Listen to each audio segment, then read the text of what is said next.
Thank you. Hi, this is Philipp Albrecht. I'm a Green European MP, so a member of the European Parliament, and I'm from Germany. I'm working on the issues of civil liberties, home affairs, and so on, especially on data protection. And today, in the Green Corner, I have with me Max Schrems, a very well-known activist with regard to our data protection rights, to our privacy rights. And I first heard of you when you started a complaint against Facebook. The wonderful Irish DPC. Exactly, the Irish case, because Facebook is situated in Ireland with regard to all the Europeans.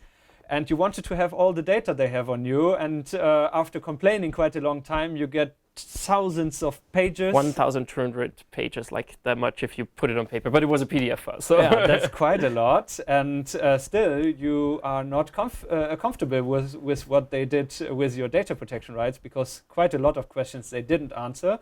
So now you are in front of courts, not only the Irish court, but also the European Court of Justice, the highest court of the European Union, and you are fighting for our rights. And tomorrow there will be a very important decision. What kind of decision that is, and how you feel after all these years of fighting for our rights, I would like to know from you. So how are you feeling now?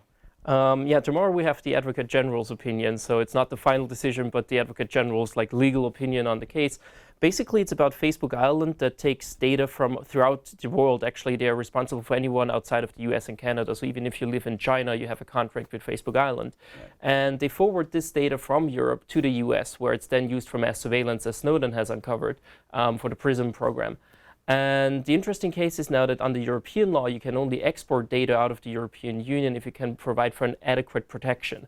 And the basic claim was that I walked up to the Irish DPC and was like, if they use that for mass surveillance to dig through all of our data, that is very likely not what they meant by adequate protection. Yeah. Like, and that's the PRISM program. Right, and others, there's an interesting twist to the story is that Facebook is certified under the so-called safe harbor system. So Facebook US can self-certify to say, hereby we pledge to really honor all your privacy rights, which is basically not controllable and not really enforceable.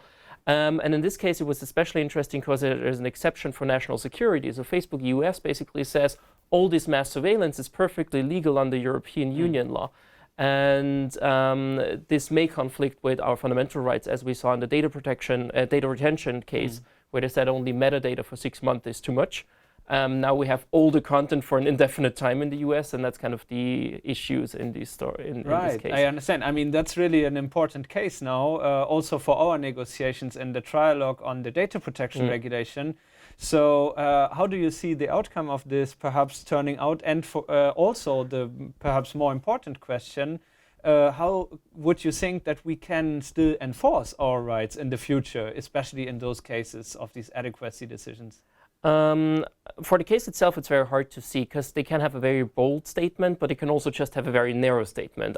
From the questions that the court has put forward during the hearing, they want to go really for safe harbor and the big thing. Okay. And that looks pretty good because even the commission had to answer to the court that the current safe harbor doesn't provide adequate protection. So if they say it themselves, if their own decision doesn't really do what the law requires it to do, then very likely it's invalid. For the bigger picture, it's hard because you have multinational companies, and under US law, they have to give out all this information. Under European law, they're not allowed to.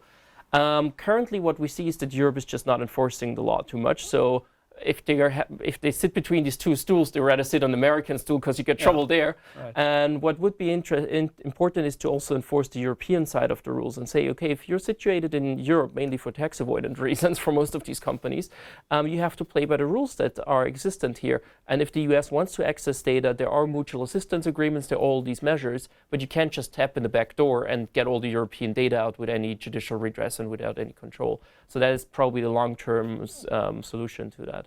Right, and perhaps it's not so long term as we hopefully will finalize the data protection regulation until the end of the year. Okay, so thank you for being with us here and good luck in your court case tomorrow. Thanks.